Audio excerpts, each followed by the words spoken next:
मुस्लिम league नून की तर्जुमान मरियम औरंगजेब ने खातून अव्वल की सहेली फराह गुज्जर को निशाने पर रख लिया। मीडिया से गुफ्तगू में मरियम औरंगजेब ने कहा, फराह गुज्जर को इमरान खान ने बाहर भगाया। पंजाब की वज़ीर आला फराह गुज्जर थी। मरियम औरंगजेब ने कहा, फराह गुज्जर ने तकर्रुर और तबादले पैसे लेकर कराए। पैसे बनी गाला जाते थे। फराह गुज्जर इमरान खान की अहलिया की आलाकार थी।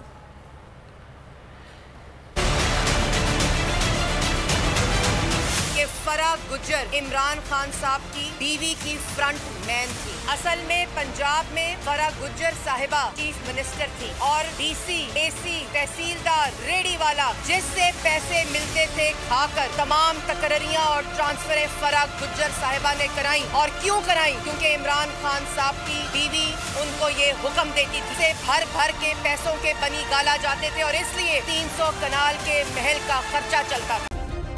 सब्सक्राइब करें और बेल दबाएं ताकि कोई खबर रह न जाए।